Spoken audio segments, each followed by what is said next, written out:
Hello and welcome to Straight Shooting with Dan and Joseph. Tune into this podcast to get the latest news on competitive shooting events and to learn how to become a better shooter. Remember to subscribe to the podcast and be sure to recommend it to all of your shooting friends. All right, episode 8. Can you believe we're already on the 8th episode? Seems like we just started this a couple weeks ago and now we've already on episode number 8. I'm having a lot of fun with it, and be sure to remember that we do now have our own website, www.straightshootingwithdanandjoseph.com. If you want to send us an email with questions, ideas for shooting challenges, or send us a video or anything, send it to host@straightshootingwithdanandjoseph.com. Got a big show lined up for you today. Score updates and rescheduled match dates. Believe it or not, being in May now, a lot of the matches are starting to occur slowly around the country. Some of them are smaller than they had been in years past, but they're still able to have it, and people are coming out and having a good time. We'll go over some of those results. Got our straight shooting challenge, where Joseph and I are working on 4 for core with movement and transition. So the next step in the 4 for core training with 415 training, Blake Lyles giving that to us. We'll get those videos on there. And then another thing we're also kind of working on and going to have fun with is a really quick mag reload. Nick Setti had a .51 reload with a draw, shoot, reload, shoot in 1.19 seconds. So anyway, we'll talk a little bit about that, and we're kind of having fun trying to work that out. All right, then next segment where we're doing precision shots, brought to you by Kello Shooting Sports, we're going to have on Gene Buckies. Gene Buckies is a local guy now, doesn't live too far away from us, has retired and moved to Eden, Texas, about an hour away from us, but he's in the NBRSA Hall of Fame, National Bench Rest Shooting Association Hall of Fame member. That's centerfire bench rest shooting at 100 and 200 yards, and I'm going to interview Gene, talk with him about centerfire, his accomplishments, and getting started in centerfire bench rest. If that intrigues you, kind of the ins and outs of that, the different organizations, and we will be going over that. Then we'll finish off with Bleeding Off with Joseph, where he's going to go over that 4 for core with movement and transition and talk about that. Match updates, ARA. All right, ARA, we've actually had, like I said, about 16 matches. Bernie, Texas, Bernie Shooting Club had their tournament. David Russell won it. That was for the factory division. David Russell won. In the unlimited was Jerry Hensler, won that. That's back on May 1st. Port Malabar Rifle and Pistol Club in Florida. Penelope Cherry won the factory match that they had there. Arkansas on May 2nd. Rimfire Ridge. Logan Howell won the factory match they had there. Then back the second day of the weekend, Bernie had double matches Saturday and Sunday. So on Sunday at the club tournament for the factory, Jim Stewart won it. And unlimited was Jerry Hensler once again. Port Malabar also on their unlimited match. They had a factory and an unlimited on their unlimited match. Chris Van Ostern was the winner there.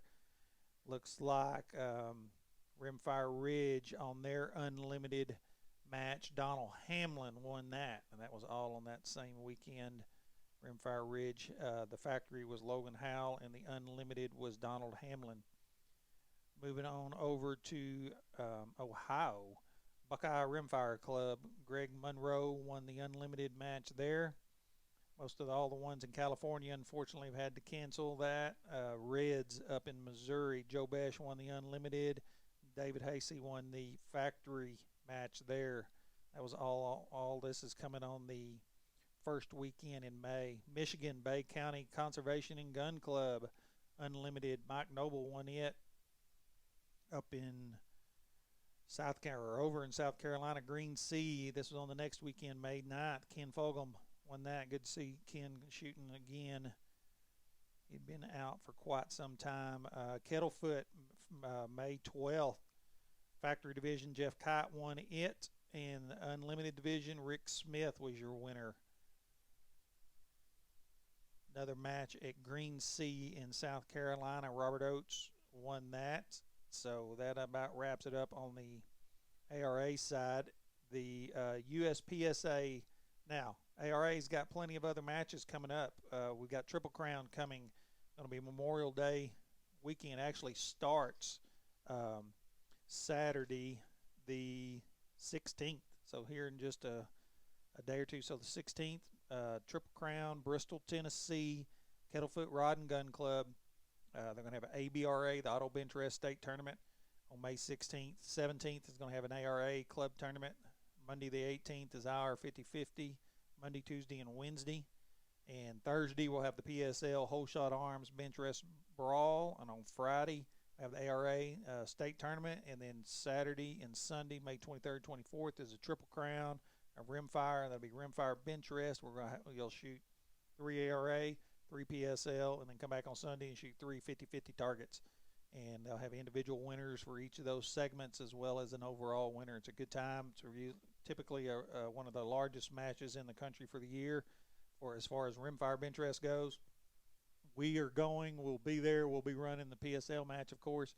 We'll also have our shop set up and be selling. We're going to get there on Monday the 18th. We'll be arriving late that day, so be ready to sell on Tuesday, May 19th, and I'll be shooting some hour 50-50 for a couple days, getting ready for the Triple Crown.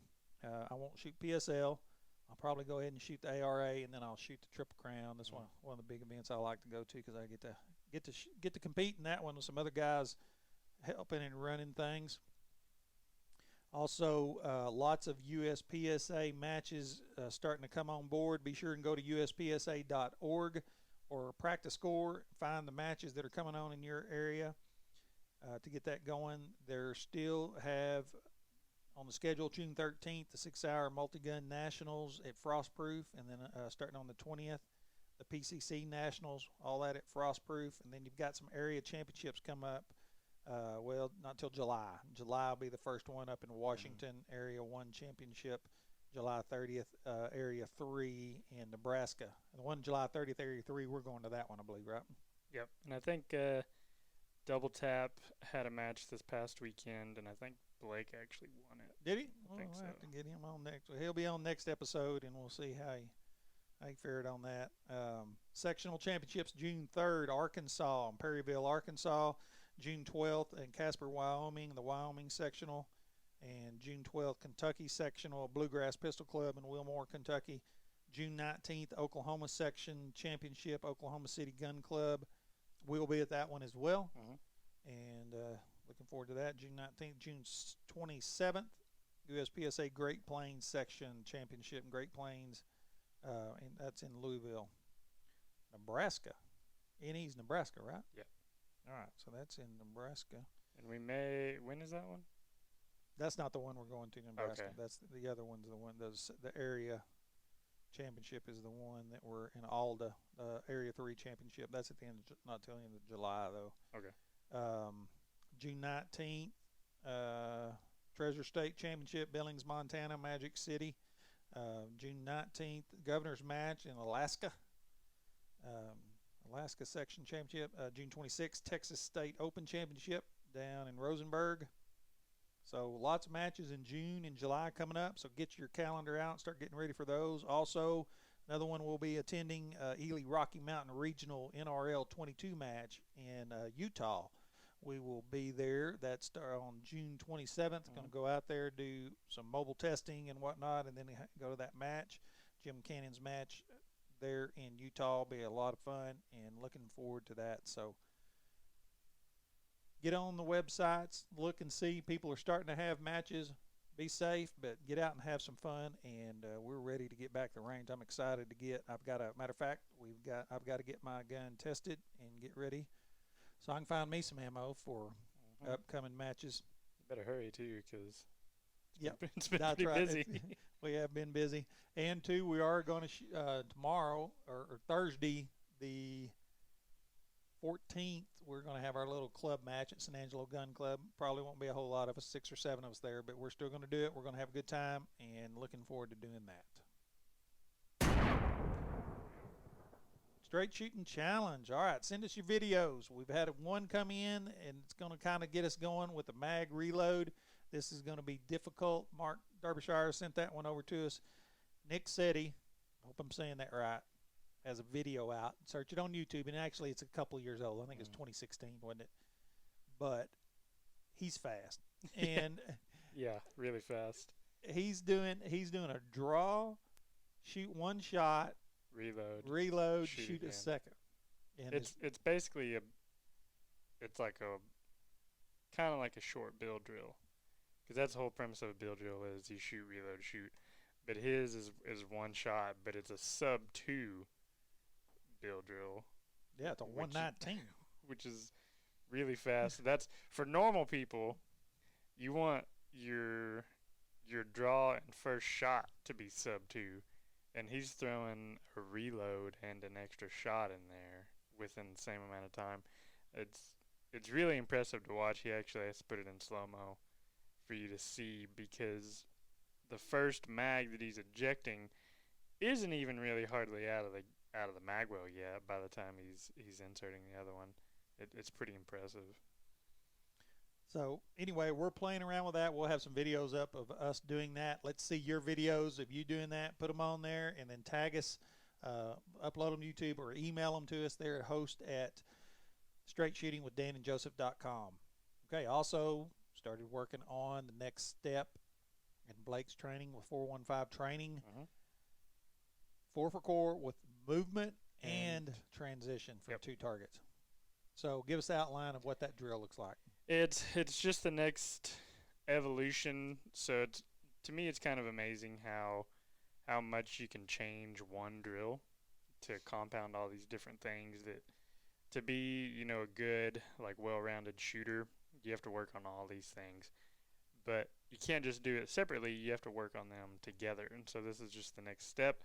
So we started off with your 4 for core, and then 4 for core with movement, and now it's movement with transitions. So the difference between the movement and movement with transitions is now you're engaging both targets before you move. Before you move from first position to the second position. So with movement, you draw, engage the left target. You start on the left side.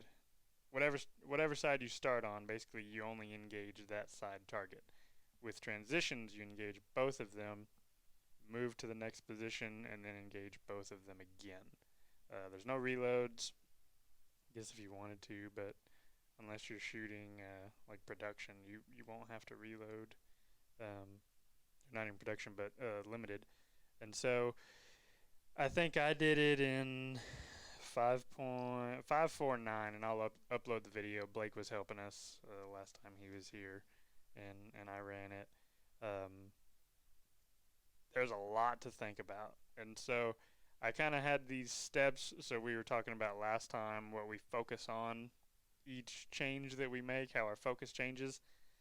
In a perfect world, you would focus on everything, be able to do everything equally as efficient, but that's just not how it works, because whenever you just start compounding more things to think about, something is going to fall off somewhere, whether that's your hits or your movement. Something is going to decrease.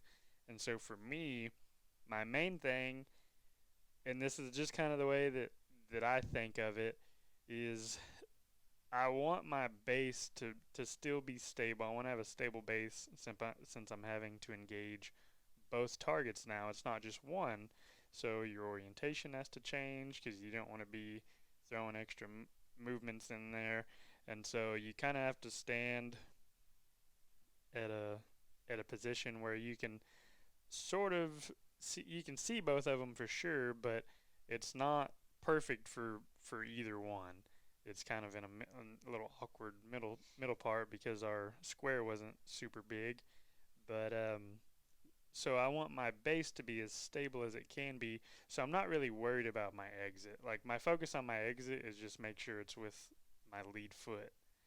But as far as getting out of there, quickly, trying to bleed off and stuff like that, I'm not real worried about that because I'm okay with giving up a little bit extra time as long as I get good hits on that second target, since it's a little bit farther away. And so most of my focus is going to be on my entry into the second position, which you'll see in my video. I messed that up anyway because I didn't really mess it up. I just came in with the wrong foot. I don't think it mattered really. I don't think it killed me too much on time. But my hits were okay, and for me, that's kind of what my focus was on. And then really making sure. So one of the big things that Blake always says is you lead with your eyes in your movements and your transitions. You lead with your eyes or your head, and then the gun follows. And you can really see. So if you have like comparison videos, it makes it to where you stop. And so if I have a point over here and a point over here, if you lead with your eyes, you can stop on that because your head's already there. And so you don't like overswing your transition. When you don't lead with your eyes, you can really tell, especially on video, because you'll either like do some rainbow thing, which I used to be really bad about. Whenever I would have to swing over to a target, I would just kind of pull the gun up and then drop it back down. Well, now it's a little bit more snappy and linear, but you can really tell because if you lead with the gun, then you, at some point, you either get too far ahead of yourself or too far behind, because by the time your eyes get there, you're either way over here or you're still over here, which isn't too bad of a correction. But then, since our boxes were so small, like I said, my focus wasn't really on my exit, but on the entry, your feet really had to be in the right spot, or not necessarily the right spot, but there was a high percentage that they were going to be in a bad position because of the size of the shooting position. So I really had to make sure that I stepped far enough in that I could fit that other foot in there once I was already in. And so my focus really changed on the second position. Not necessarily on the first one. Really, the only thing you're adding on that first position is another target, which it's only 2 shots. So that's not terribly bad. Really, the only thing I was focusing on there was, like I said, leading with my eyes and following with the gun instead of doing that backwards. But a lot of things changed on the second position because I mean, your position, your orientation, because you've got to be able to see both targets. Because when you come in, you are looking straight to the right. Well, whenever it was just the movement drill, all you had to do was orientate to where you're looking straight at the target. But now since you have two, if you have the target in front of you and the one to the left, you have to make a bigger transition, and so you're not looking straight ahead, you're not orientating yourself straight to the front. Now you have to come somewhere to the left, so it's a pretty big transition. But it was fun. Blake smoked me on it, but Yeah, I've got to get mine done, get my times in, and yeah. draw and work on it. And anyway, it's helping me a lot as well. Thinking mine is, I've got such big long legs, is trying to get my feet stepping in the correct spots that I think is the most efficient, and Yeah, not you crossing definitely over. take less steps than I do getting across there. Well, I try to get my steps so that I can step with, like when I'm moving from my left to my right, so that I can place my left foot just outside of the box Yeah. and then step deep into the box with my right foot. And sometimes that almost put the left foot down. But anyway, you start paying attention to it. Normally, used to I wouldn't even Yeah, notice used that, to but you now, don't think about it. And I think for me, the more I think about it, the more I mess it up. Because in my little, pre-stage plan, that's all I was saying is step off with your, lead foot, come in with the lead foot, and I messed it up. I think I ran it twice, and I did the same thing on both of them. I came in with the wrong. My exit was right, but my entry into the next position, I messed it up both times. But I right. don't think it really hurt me. If anything, it makes you hesitate because your brain goes, "Oh, you just messed up," and so instead of focusing on what you're doing, you're focusing on what you just did wrong. But I don't think it would have mattered much on that stage for me. Yep. Well, we're doing things kind of backwards a little bit. We'll go ahead and be that. That will be our bleeding off with Joseph segment. Yeah. Went ahead and included that in there. We'll move on next to interview with Gene Buckies.